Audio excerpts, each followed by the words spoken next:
오늘 우리에게 주시는 하나님 말씀은 구약성경 시편 119편 71절 말씀입니다. 제가 가진 성경으로는 구약 893쪽입니다. 시편 119편 71절 말씀입니다.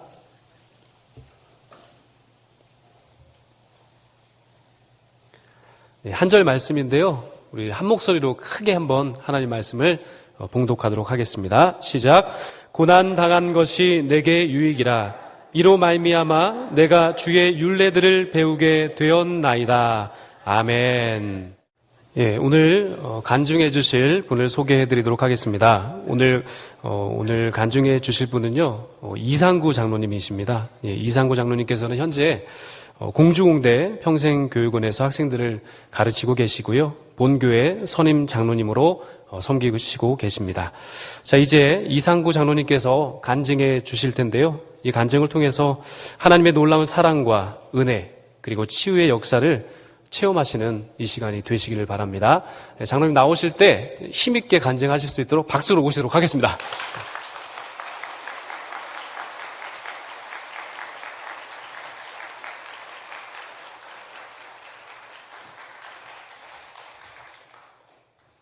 저 이상구입니다.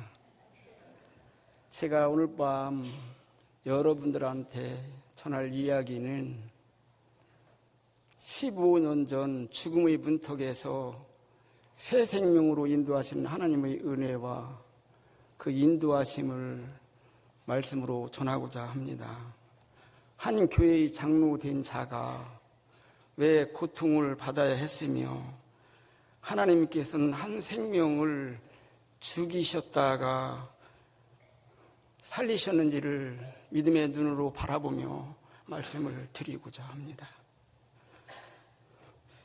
저는 2년제 대학인 천안공업대학에서 정부와 업무를 총괄하는 공무원이었습니다.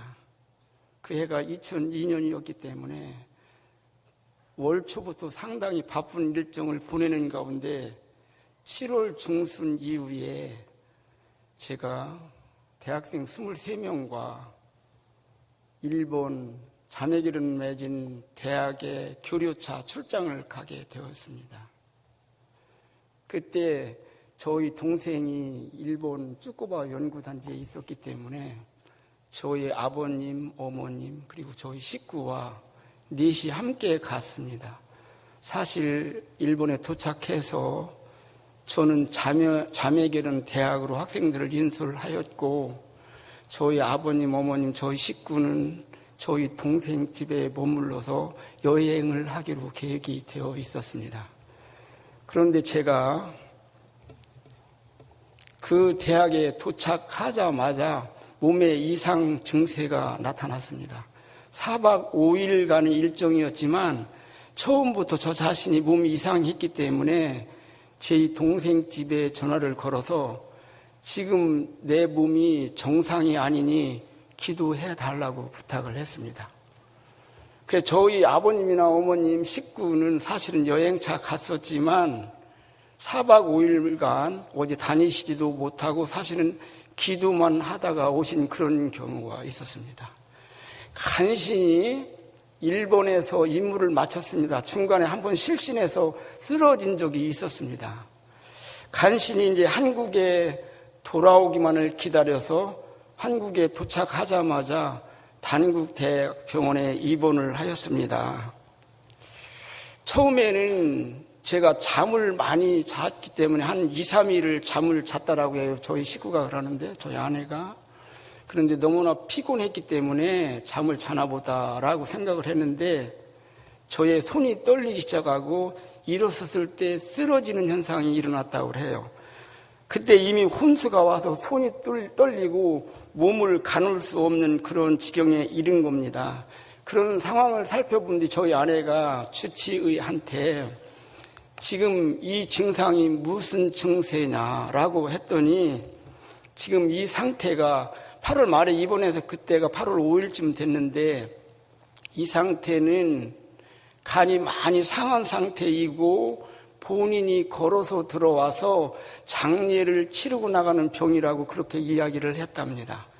그 이야기를 들은 저희 식구가 깜짝 놀라며 병원 의사에게 항의를 하기를, 그러면 지금까지 5일, 6일 동안 무엇을 했느냐라고 반문했더니 이 병이 그런 병이기 때문에 어쩔 수 없고요, 그렇게 이야기를 하더랍니다. 그래서 저희 식구가 그러면 어떻게 해야 사람을 살리겠느냐라고 물었더니 이 병은 간을 이식할 수 있는 방법밖에 없는데 실질적으로 간을 이식할 수 있는 길이 쉽지 않지 않습니까? 라고 오히려 반문을 하였다라고 합니다. 너무 다급해진 저희 아내는 그 당시 담임 목사님에게 전화를 드렸고 부목사님 그리고 장로님들이 많이 오셔서 저 근황을 살펴보니까 이대로 있다가는 죽을 수밖에 없는 상황이라는 걸 판단한 뒤에 가퇴원을 시킨 뒤에 앰뷸런스를 탔습니다. 다행히 이제 최기호 집사님이 아산병원에 친지가 있기 때문에 도움을 받아서 서울 아산병원 응급실에 갔습니다. 사실 응급실로 여기서 옮긴다고 할지라도 서울에서 그다 받아주질 않습니다. 지금도 마찬가지지만 그때도 마찬가지였었어요. 그러나 도움의 손길이 있었기에 아산병원에 도착을 해서 응급처치를 하고 있는 가운데 그 아산병원에서도 하루를 넘기기가 쉽지가 않다라는 의사의 말이 있었다라고 합니다. 그런데 병원을 잘 찾아서인지 아산병원이 간의 특성화가 되어 있는 병원이었다라고 합니다. 그 병원에서 응급처치를 저에게 집중적으로 해줌으로 인해서 제가 약간의 진정이 되었고 이제 병원에 입원을 하게 되었습니다. 화급한 상황이었었기 때문에 저희 형제 자매들, 처가의 형제 자매들, 일본 금방 갔다 왔지만 일본에 있는 저희 동생, 군에 있는 저희 아들 모두가 병원에 다 집합을 했습니다. 그래서 조사를 해본 결과 거기에 모인 사람 중에서는 저에게 간을 제공할 만한 적합 환자가 없다라고 그렇게 판정이 되었습니다.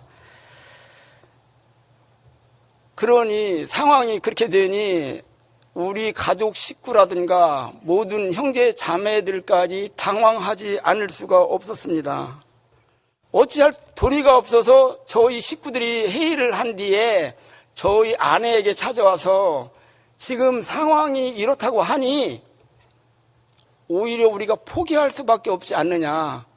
그래서 언니 아니면 올케가 이것을 포기할 수밖에 없는 그런 지경에 이르렀다라고 했을 때 저희 아내가 절대 저는 남편 이상구 장로를 포기할 수 있습니다. 포기할 수 없다라고 이렇게 강력하게 주장을 했다라고 해요. 우리 형제들이 그런 결론을 내리기까지는 사실은 수술 확률이 그때는 지금같이 많이 보장되지 않은 때였기 때문에 수술을 해도 잘 될지 안 될지도 모르고 수술비는 상당한 고가이고 남은 식구는 살아야 되는데 그리고 부모님도 계시고 그들의 부모님이기도 하고 저의 부모님이기도 한 부모님도 계신데 살아남은 사람이라도 살아야 할 것이 아니냐라는 그런 결론을 내렸기 때문에 저희 식구한테 그런 이야기를 하였다라고 나중에 이야기를 합니다. 하루가 지난데 잘 연명을 했습니다. 8월 6일쯤에 아산병원 주치의가 이제 진단을 하면서 이 병은 사실 시작되면 30시간 안에 간이 완전히 소멸되는 병이고 또 상당히 생명에 위험을 가하는 병일 뿐만 아니라 수술도 긴밀한 수술을 요하는 병이다라고 설명을 해 주었다라고 합니다. 그러면서 이 환자가 앞으로 2주를 살아줘야만이 이식에 대한 절차 또는 그 과정이 이루어진다라고 그렇게 이야기를 했다라고 합니다. 저희 아내는 여기까지 오게 된 경위에 대해 너무 억울해했습니다. 물보듯 훤히 알면서 왜 이렇게 병을 키워왔는지 저를 많이 원망하였습니다. 하루를 넘기기가 어렵다고 했는데 혹여 의사의 말에 2주를 살아준다면 이식에 따른 절차가 이루어질 수 있다는 한 가닥의 소망이 있었기에 저희 아내는 그때 교회에 연락을 했고 기도의 동역자들에게 연락을 했습니다. 이때부터 우리 천안중앙교회 그리고 기도의 동역자들이 저를 위해 중보의 기도가 끊기지를 않았습니다. 하루가 위기라고 하였지만 하나님의 은혜와 중보 기도를 통하여 생명은 연장되고 있었지만 제 몸은 온전히 소진되었고 식사를 못하다 보니 장이 유착될까 봐 꿀만 마시는 그런 경우였습니다. 깊은 잠이 오지도 않을 뿐더러 눈을 감으면 악령과의 싸움이 시작되었습니다. 저는 그때마다 기도하기를 하나님이 주신 육신을 정말 소홀히 했음을 용서해 주시옵소서. 이제 저희 육신은 죽어갑니다. 마귀조차 저를 엄습합니다. 하나님께서 기름 부으신 세우신 제가 이렇게 아무런 의미 없이 죽어가야만 합니까? 저를 위해 얼마나 많으신 분들이 배후에서 기도해 주시는데 예면하시렵니까? 라고 기도하면서 제가 지금까지 지은 죄가 많다면 그 지은 죄에 대한 벌은 제가 달게 받겠사오나 생명만은 연장해 주시옵소라고 간절하게 기도를 했습니다.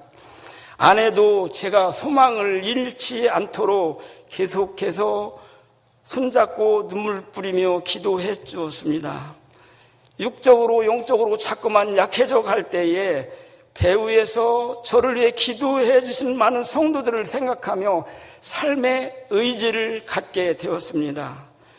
그러던 금요일 밤 조금 못돼서 자정이 조금 못돼서 간신히 잠에 들었는데 저를 위해 기도하시는 분들의 명명한 얼굴을 저에게 다 보여주셨습니다. 뿐만 아니라 해오리 치는 불성령이 제 몸에 강하게 내려오면서 내 온몸을 달구고 온몸을 그 병석 침실에서 번쩍 들어올리더니 살짝 내려놓는 환상 내지는 꿈을 꾸었습니다.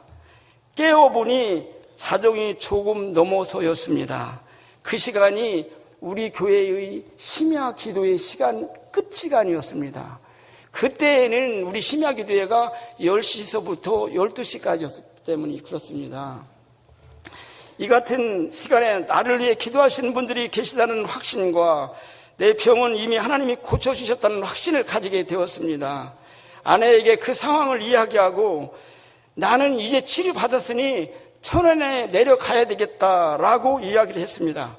그렇지만 저희 아내가 그렇지만 당신 실질적으로 고쳐진 표적이 하나도 없습니다. 하나님께서 당신을 고쳐주시겠노라고 약속한 징표인 것 같다라고 저를 위로를 해 주었습니다.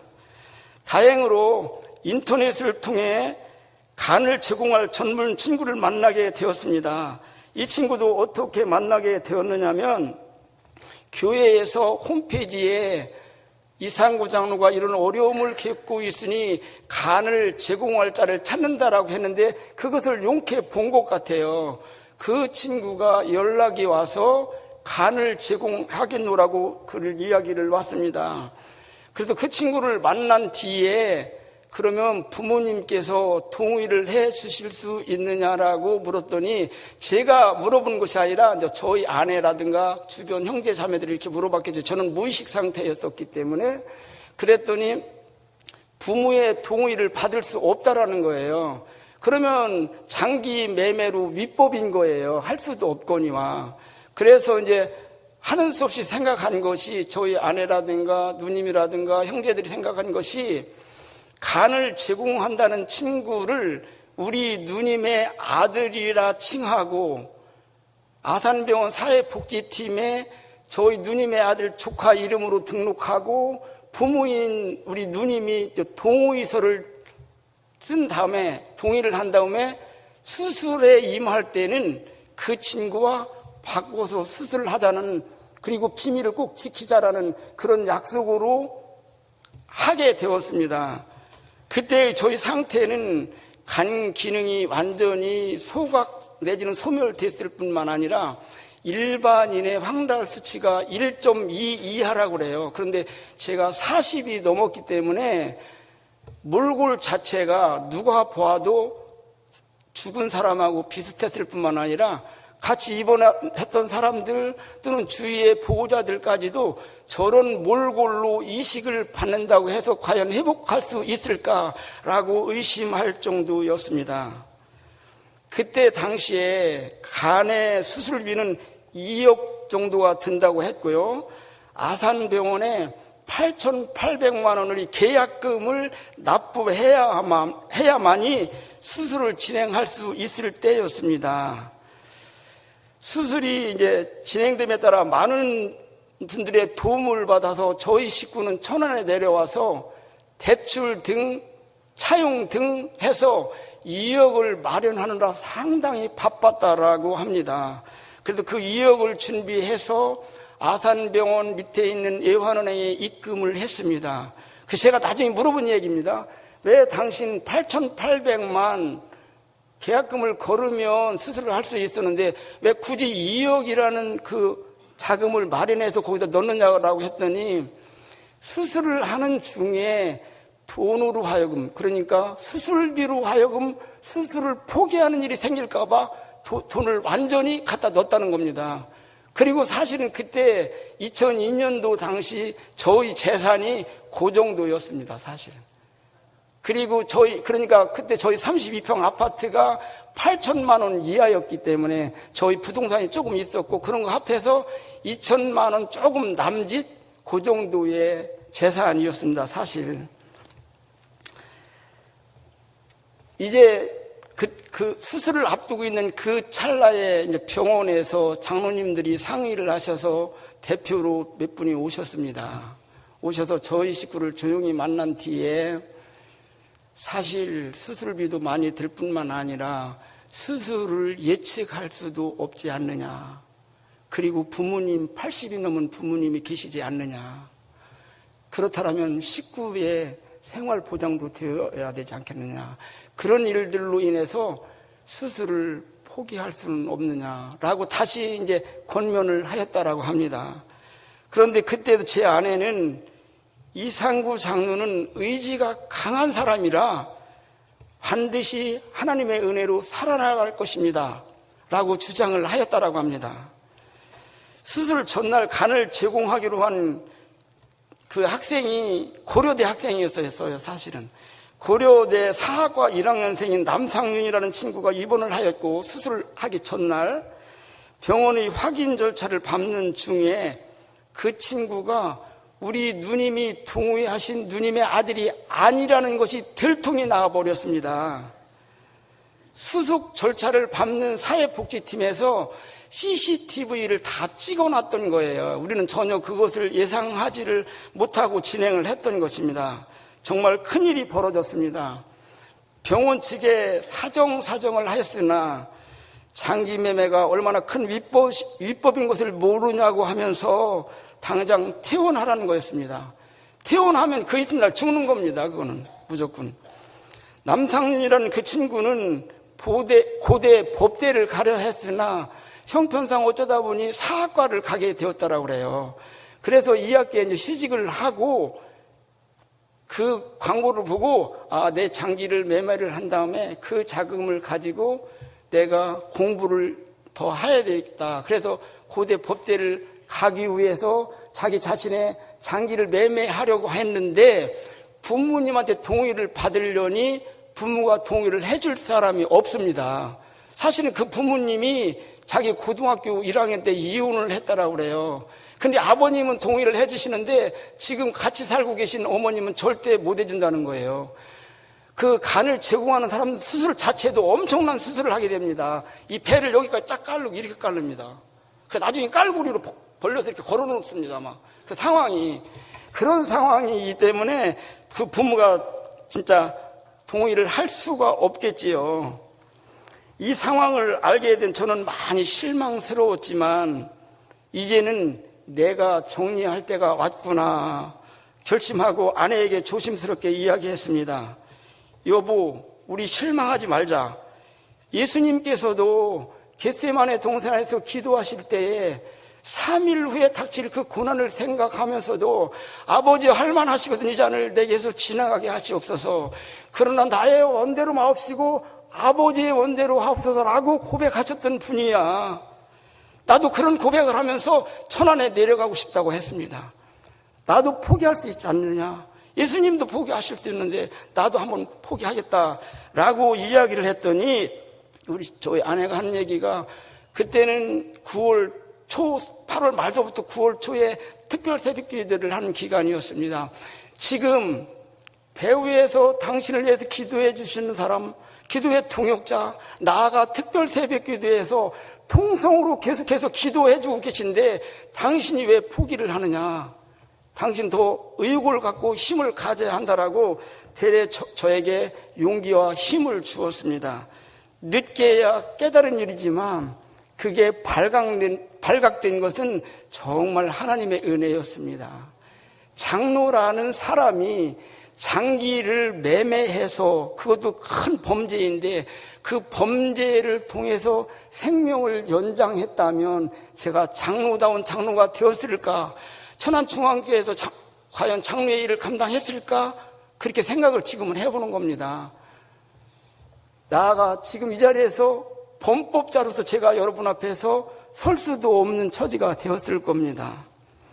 기도하는 중에 시편 50편 15절에 환난 날에 나를 부르라 내가 너를 건지리니 내가 나를 영화롭게 하리라는 그 말씀이 스쳐 지나갔습니다. 하나님의 말씀에 힘을 얻어서 의욕을 갖기 시작했습니다. 저는 전보다 더 살아야겠다는 의지가 생겼고 반드시 하나님께서는 저를 버리지 않으신다는 확신을 갖게 되었습니다. 그런데 막상 제공자를 만나야 되는데 그 길이 막막하였습니다. 그러던 중 병원에 저희 식구가 승강기를 저희 그 남상윤이라는 친구 대신 등록했던 저희 조카가 형찬인데 형찬이하고 승강기를 같이 타게 됐더래요. 그래서 하소연할 사람이 없으니까 저희 아내가 그 조카인 저한테는 생질이 되죠.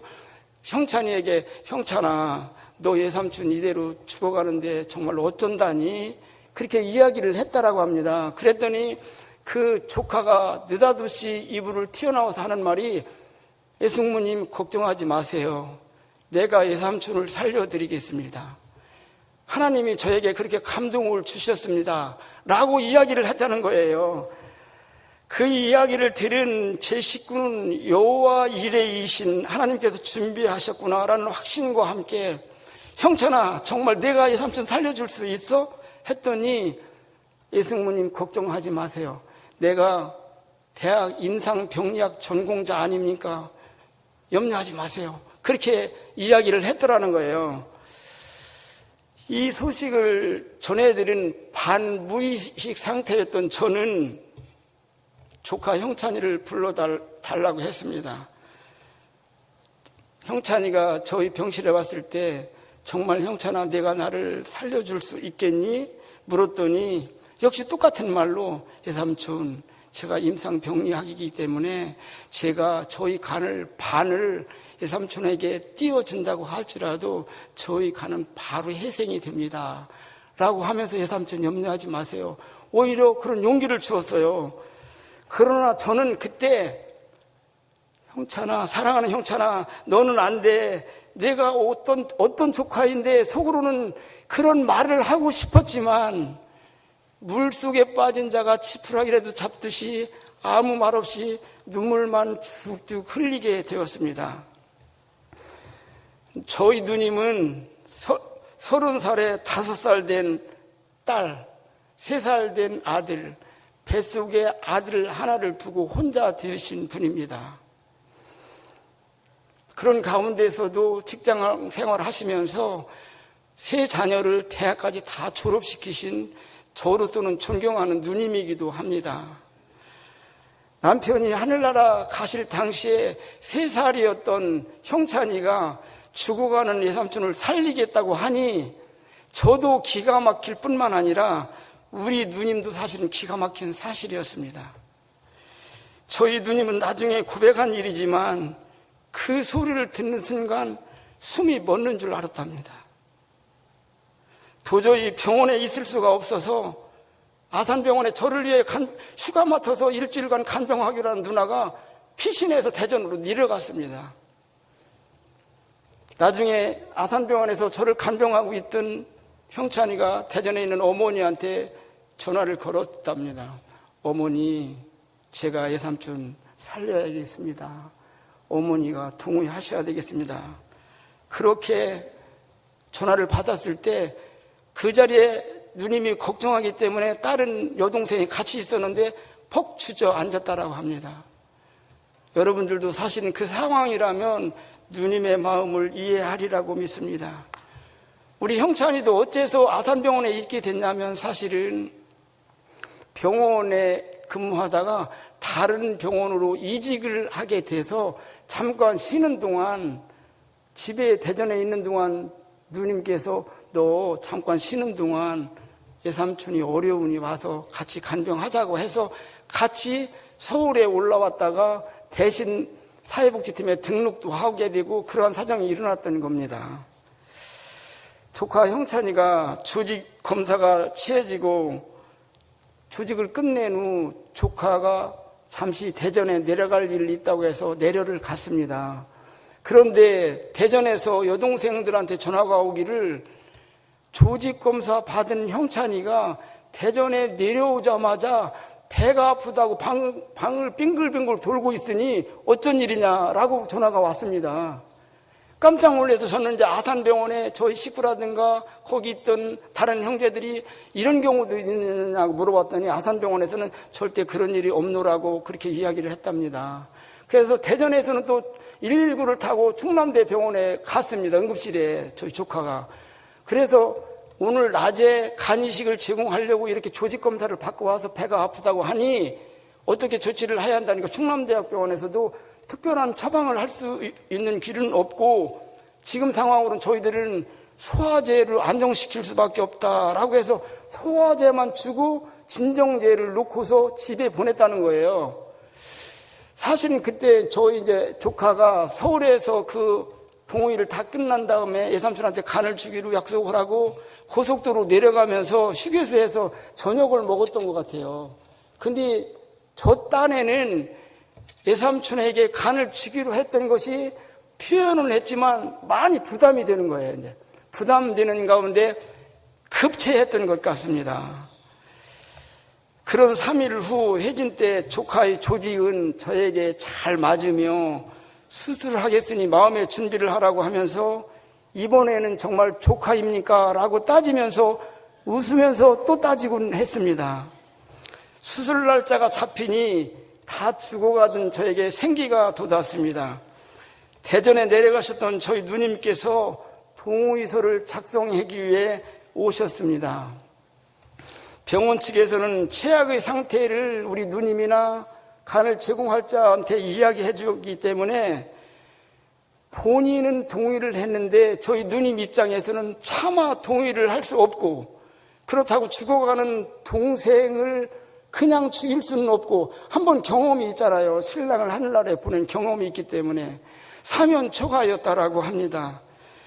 아산병원 사회복지팀으로부터 이 수술이 성공률도 부족하고 위험한 수술이지만 이 환자의 기능 중에 간만 나쁘지 딴 기능은 상당히 양호한 상태이기 때문에 수술의 확률이 높을 것이다 라고 이야기했기에 누님이 사인을 했다라고 해요. 조금 안심을 하면서.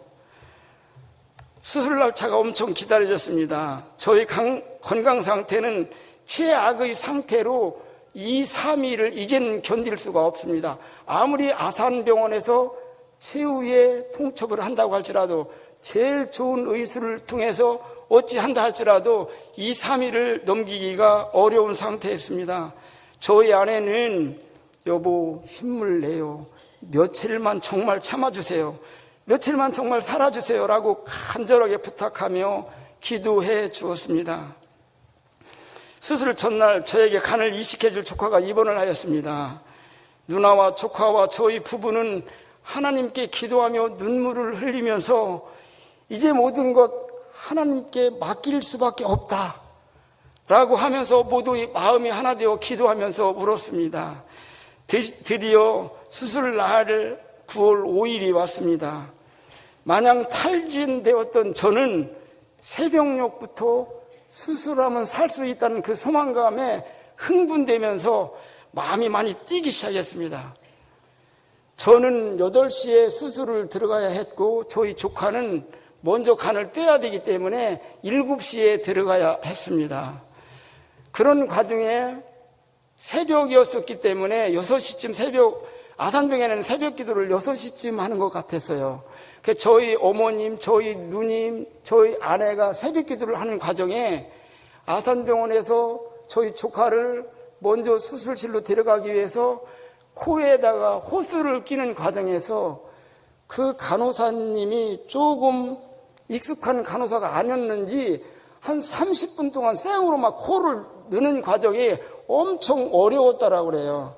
나중에 저희 조카가 고백한 일인데 그때 너무 어려워서 사실은 내 코에 있는 이 호스를 끼지 않으면 또는 꼈더라도 빼서 나가면 내 이 아픔과 고통에서 벗어날 수 있는데 라는 생각을 3번이나 했다라고 합니다.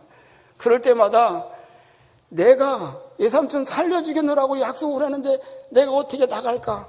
그런 마음으로 갈 수가 없었다라고 그래요. 그러면서 그때 그 친구도 신앙생활을 열심히 하는 친구였었는데 성령님께서 이사야 43장 1절에 너는 두려워 말라. 내가 너를 구속하였고 내가 나를 지명하여 불렀나니 너는 내 것이라는 그 말씀을 딱 주시더랍니다. 그 마음에 위안을 받고 그래 내가 희생하고 외삼촌이 산다면 내가 여기서 죽어도 좋겠다. 하나님이 책임져 주신다는데 그런 각오로 참았다라고 그래요. 새벽 기도를 다녀온 저희 누님, 저희 어머님 그리고 저희 아내가 보니 얼마나 울었는지 눈이 퉁퉁 부었다라고 그래요. 그 상황을 바라보고 넷이서 붙잡고 또 엉엉 울었다라고 그래요. 그때 이제 그 조카는 아산병원 원목 목사님으로부터 기도를 받고 수술실에 들어갔고요.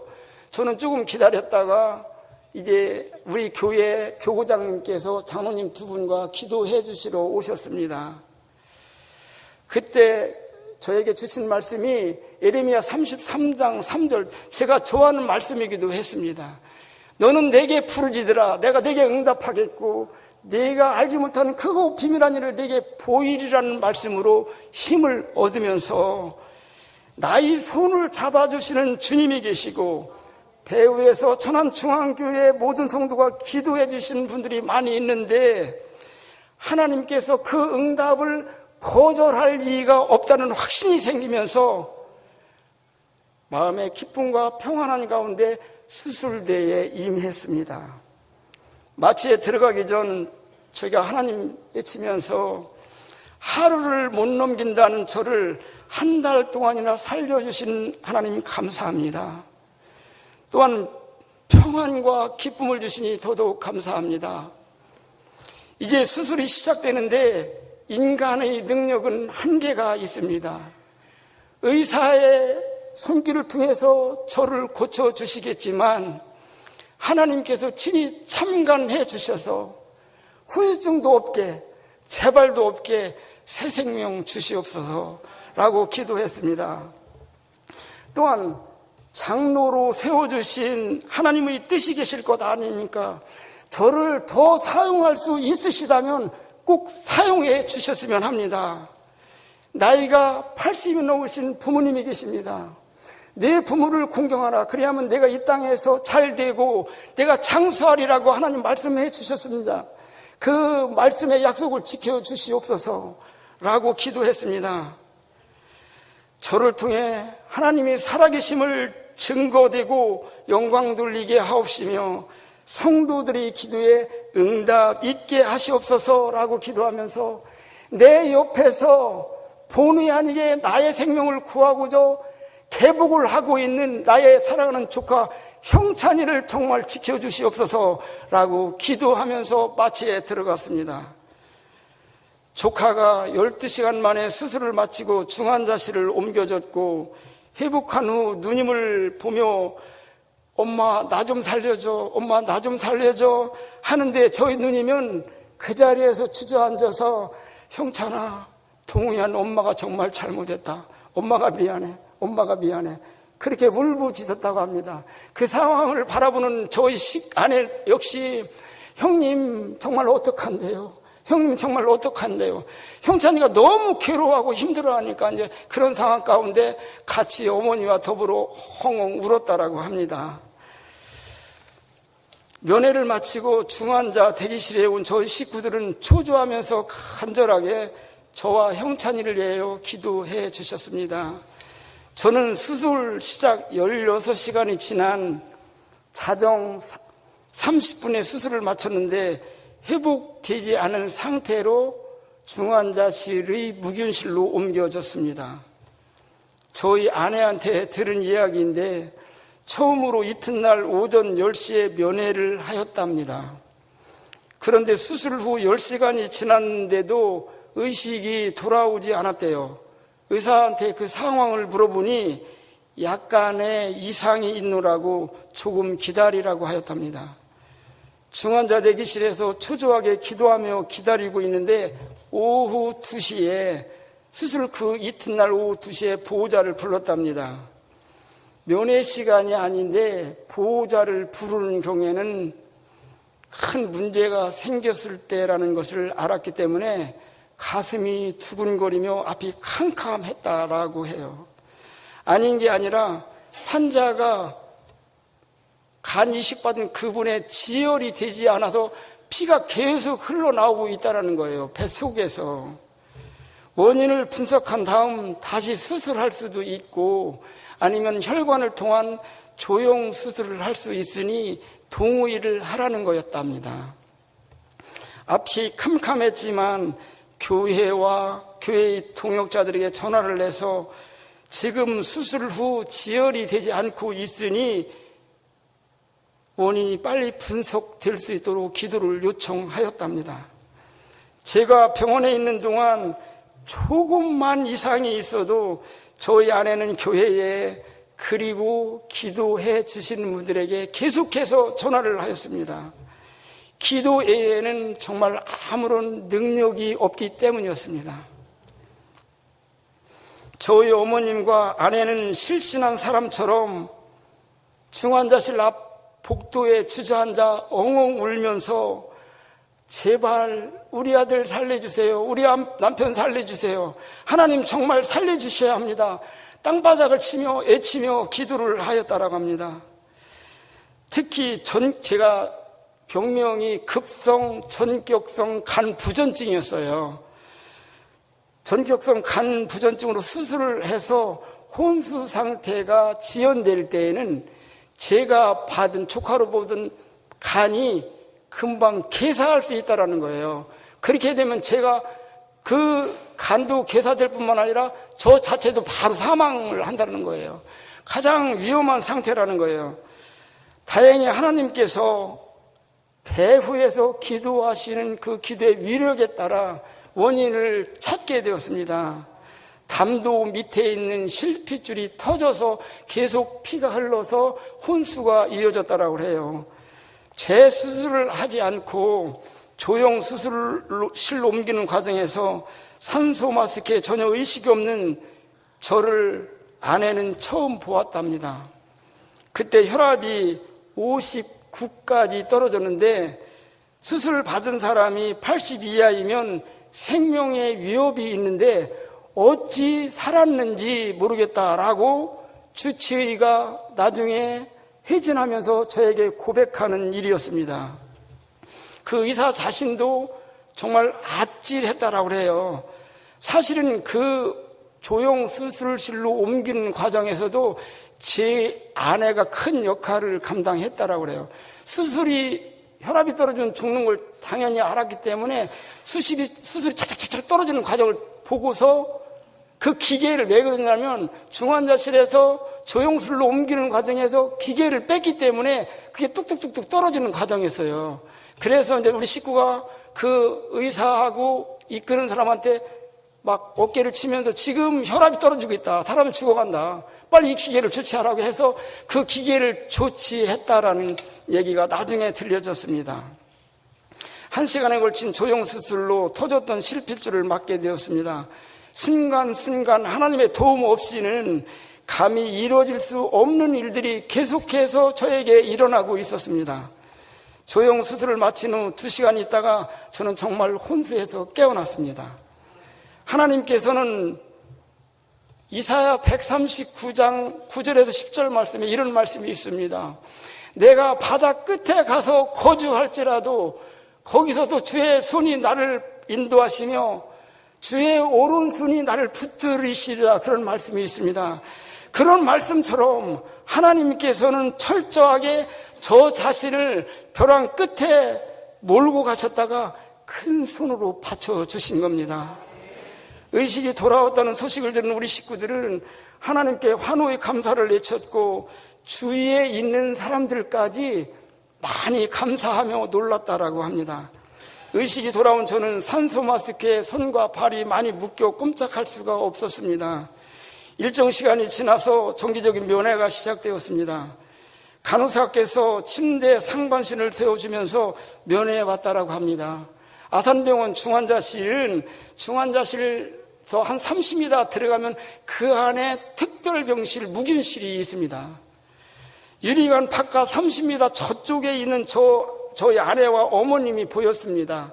전부 유리로 되어 있습니다. 근데 사랑의 표시를 하면서 손을 흔들었고 저는 고개를 가볍게 끄덕이면서 오 하나님 정말 외쳤습니다.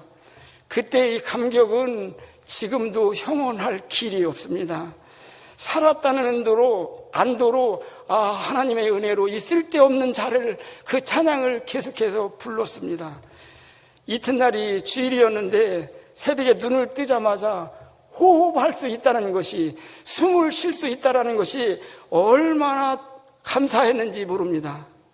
새 생명을 주셨으니 이제 몸과 마음을 다 바쳐 경건한 모습으로 충성된 종이 되겠습니다 라고 기도를 하는 중에 성령님께서 이런 말씀을 주셨습니다.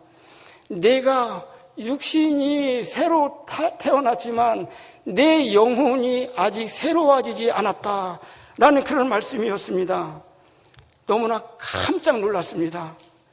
하나님, 이 죄인을 용서해 주세요. 용서의 회개가 시작되었습니다. 눈물, 콧물로 뒤범벅이 된 채 전혀 생각하지도 못했던 저만이 알고 있는 하나님께 지은 죄, 부모님께, 아내에게, 그리고 나의 자녀에게 지은 죄, 교역자님들에게, 그리고 성도님들에게, 그리고 내 친구들에게, 주위의 많은 사람들에게 여러 가지 모양으로 지은 죄가 다 생각이 났습니다. 온전히 고백하면서 회개했습니다. 저는 사실 여러분이 보기와는 달리 그때까지만 해도 너무 자존심이 강한 사람이었고 무슨 일을 해도 승부욕이 상당히 강한 사람이었습니다.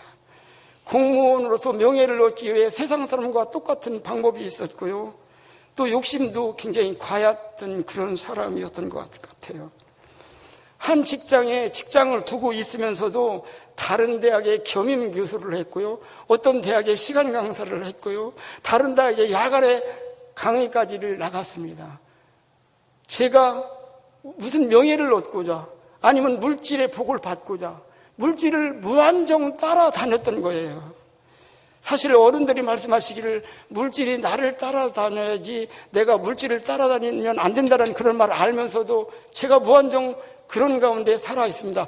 물론 신앙생활도 철저히 했습니다. 사실은 그런 가운데 정말 그러한 죄를 다 하나님 앞에 고백하면서 하나님, 이제는 정말 명예고 물질이고 다 내려놓고 다 버리겠습니다. 분명히 약속을 드리겠습니다. 하나님한테 기도를 드렸습니다. 팔과 다리가 묶였지만 몸부림치며 엉엉 울었습니다. 그 중환자실에 특별병실에 있는 저는 간호사 한 명이 주재를 하였습니다. 항상 별도로 딱딱 칸이 나눠져 있어서. 그런데 간호사가 옆에 있으면서 제가 너무나 울어대니까 저한테 와서 환자님 무슨 고민이 있습니까? 무엇이 염려되십니까? 그걸 물어보시더라고요. 그래서 제가 간호사한테 발음이 정확하지 않지만 제가 사실 교회의 장로인데 제가 너무 많아서 지금 회개하는 중이니 염려하지 말라.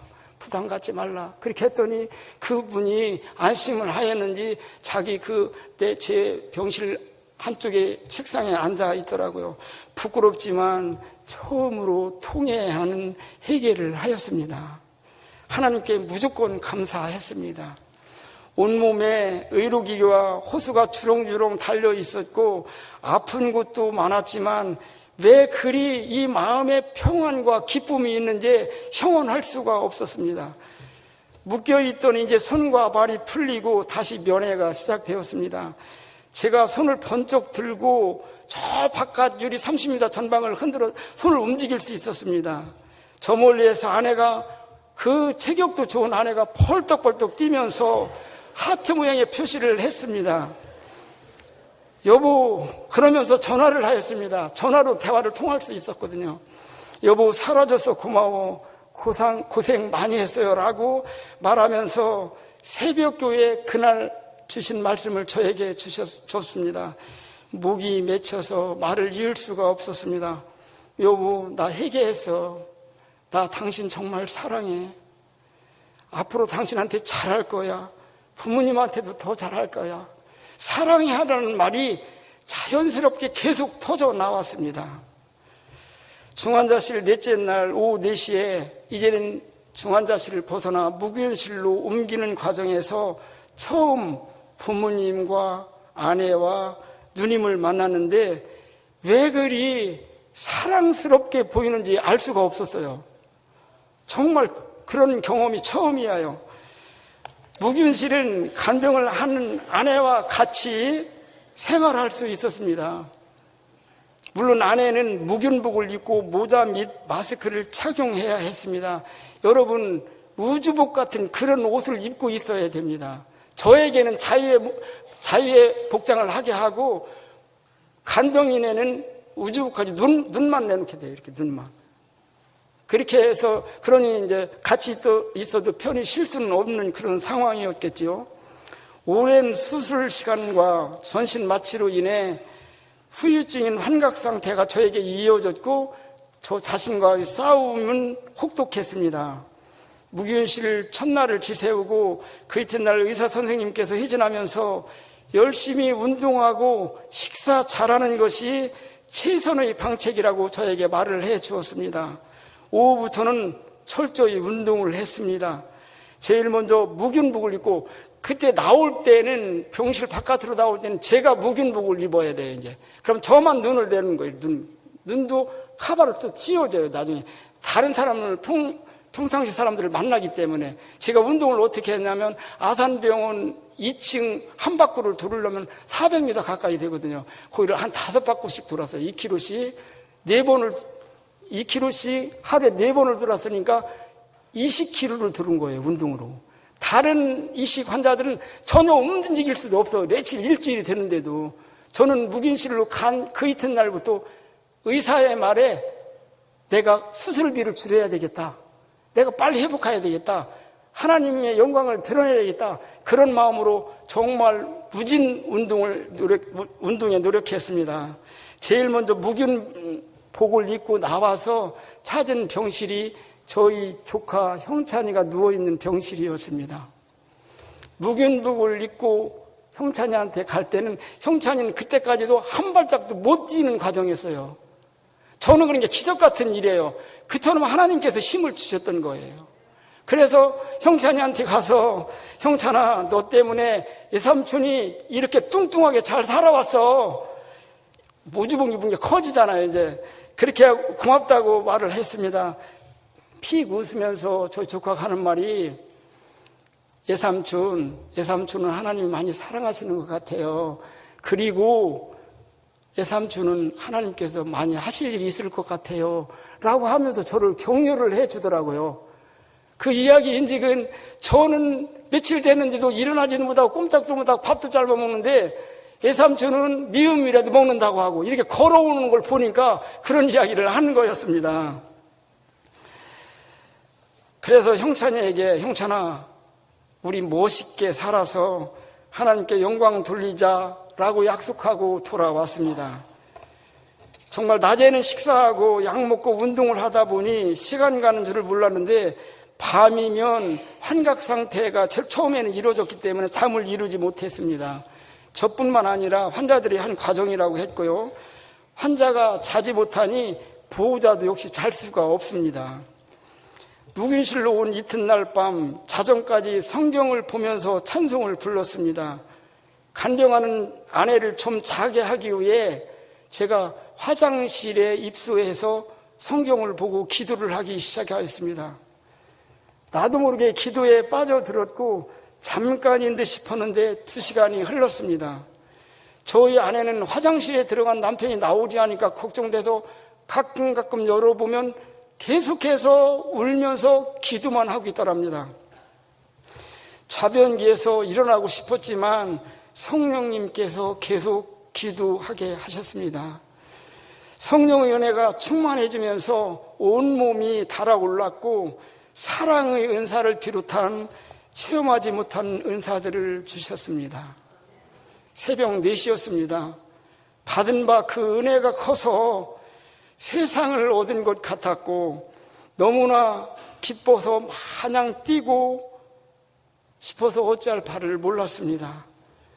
눈물을 절제할 수 없을 정도로 흥분한 가운데 계속 기도만 하고 찬양만 하니까 혹시 아내가 악령이 들어올 것 같은 느낌이 있었는지 계속 저를 붙잡고 함께 기도하면서 성경에 나오는 성령 부분을 계속해서 집중적으로 저희 귀에다 막 소리치면서 기도를 해 주었습니다. 아마 저희 아내가 혹시 은사를 받았을 때 잘못 받게 되는 경우에 악령이 임한다는 그런 얘기를 들었던 것 같아요. 제가 느닷없이 안 하던 행동이라든가 안 하던 기도라든가 입을 통해서 터지는 모든 것들이 새로운 사람이 되었기 때문에 저희 식구도 놀라지 않을 수 없었습니다. 그래서 식구가 혹시 그런 것을 염려해서 계속 성령 부분만 골라서 계속 집중적으로 저희 귓전을 때려주더라고요.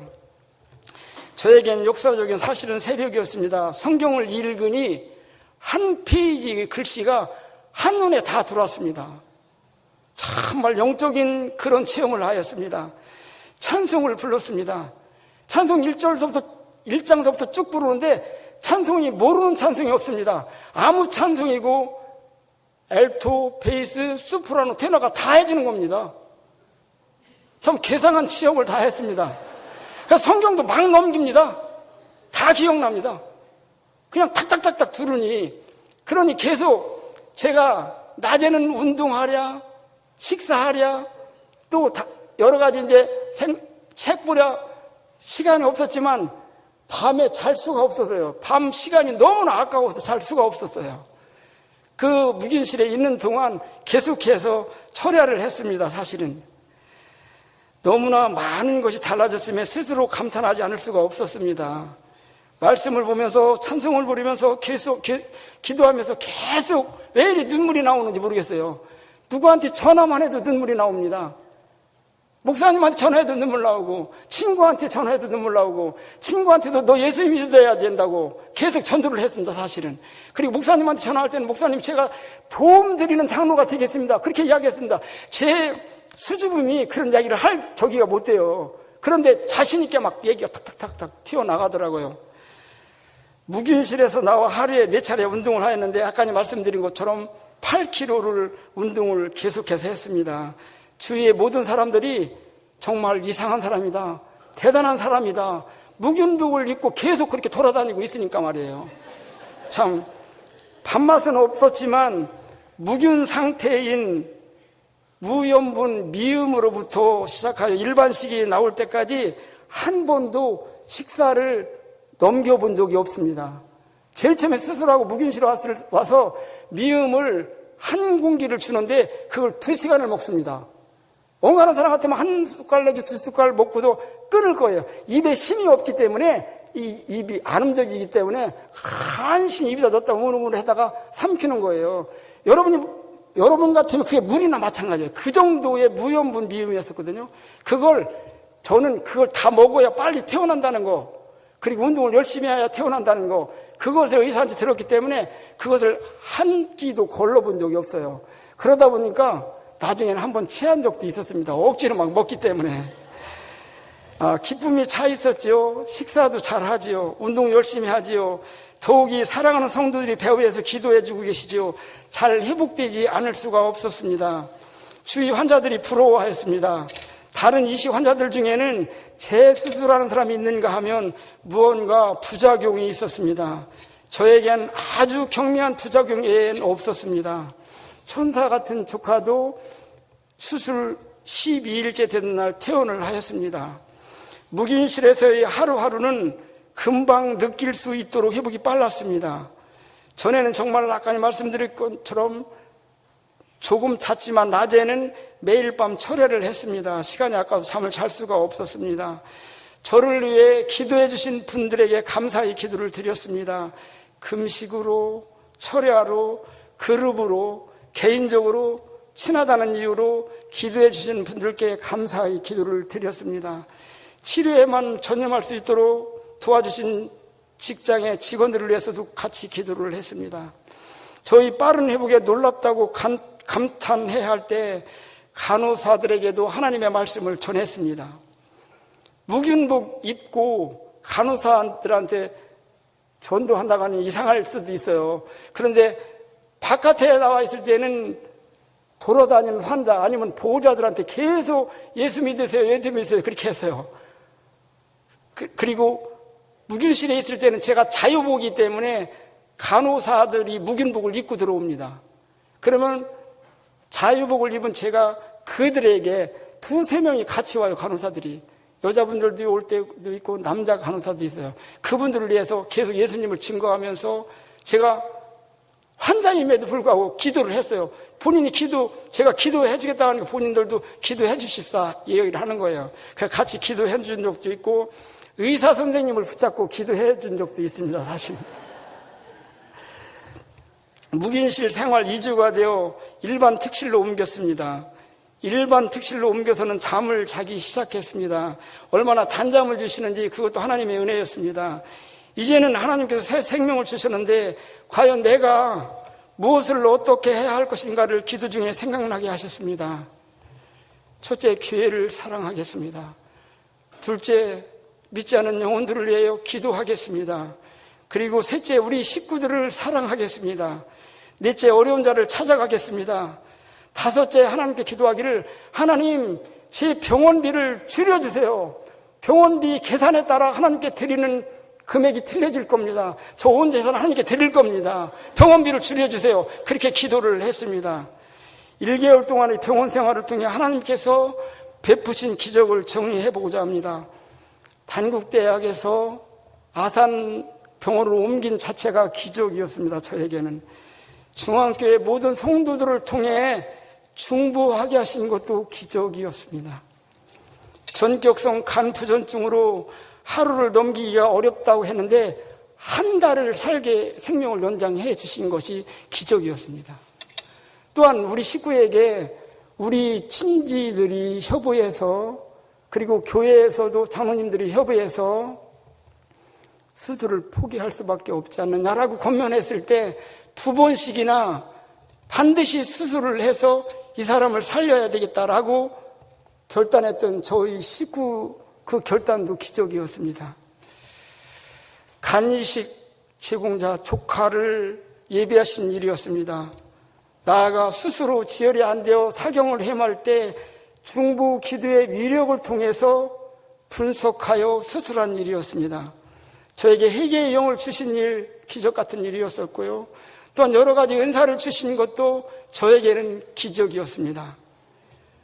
마지막으로는 남은 재산을 하나님께 온전히 드릴 수 있도록 결심하게 한 것도 저에게는 기적이었습니다. 저희 생명은 하나님의 은혜로 덤으로 살아가는 인생입니다. 또한 저는 원로 목사님을 비롯한 우리 교회 성도님들의 은혜를 잊을 수가 없습니다. 중보 기도뿐만 아니라 모금을 통해서 수술 후 1년간의 치료를 받을 수 있도록 도와주셨습니다. 수술로 1년간의 치료비가 1,500만 원 정도였습니다. 그냥 수술하고 가는 게 수술 후에 1년간의 병원 왔다 갔다 하는 경비가 그 교회에서 1360만 원을 저에게 지원을 해줬습니다. 여러분들의 손길을 통해서 사랑의 빚을 졌고요, 기도의 빚을 졌고 물질의 빚을 졌습니다. 갚을 길 없지만 교회를 위해 기도하면서 맡겨진 사명을 감당을 위해 최선을 다할 것을 이 자리에서도 다짐을 해봅니다. 부족한 저이지만 제가 하는 일이 아니고 하나님이 하시는 일이기 때문입니다. 우리 교회는 비전이 제시된 교회입니다. 죽어가는 죄인을 위해 여러분들이 기도해 주셔서 한 생명을 얻게 하신 것처럼 중보의 기도는 대단한 위력을 지니고 있습니다. 교회를 위해 협력하여 기도하며 선을 이루어 간다면 우리 교회에는 못 이룰 일이 없습니다. 우리 생명도 물질도 하나님께서 거두시고자 하시면 단 한순간이었습니다. 우리 신앙생활에는 때로는 고통이 있습니다. 시편 119편 71편 김정의 목사님께서 읽어주신 것처럼 고난당한 것이 내게 유익이라 이로 말미암아 내가 주의 율례들을 배우게 됐나이다 고백하였습니다. 하나님이 시행하시는 일은 반드시 계획이 있으십니다. 하나님께서는 졸지도 주무시지도 아니하시고 우리를 위해 일하고 계시다는 사실입니다. 수술한 그 이듬해 저희 남은 재산이 얼마 되지 않았지만 하나님께 온전히 다 드렸습니다. 저는 정말 다 내려놓고 다 버렸습니다. 저는 재산이 하나도 없는 제로 베이스로 새로운 삶을 시작하면서 다 하나님께 맡겨드렸습니다. 15년이 흐른 지금은 물론 은행에 대출이 조금 있기는 하지만 남은 생애를 편히 살아갈 수 있도록 기적 같은 물질의 축복도 허락해 주셨습니다. 더 나아가 지금까지도 한 번의 부장욕이 없었다는 것입니다. 정말 하나님께 영광을 돌리지 않을 수가 없습니다. 어떠한 상황 속에서도 자신을 내려놓고 하나님 말씀만 의지하면 승리할 수 있습니다. 주신 육신을 잘 관리하며 말씀 가운데 아름다운 신앙 열어가시기를 바랍니다. 끝으로 회복하면서 제가 불렀던 복음성가 한 곡을 부르고 마치겠습니다. 시간을 40분 쓴다고 했는데 너무나 많은 시간을 써서 죄송스러운데요. 그래도 찬송가 제가 많이 불렀던 찬양이기 때문에 여러분이 잘 아시는 찬양입니다. 잘 부를 수 있을지는 모르겠어요.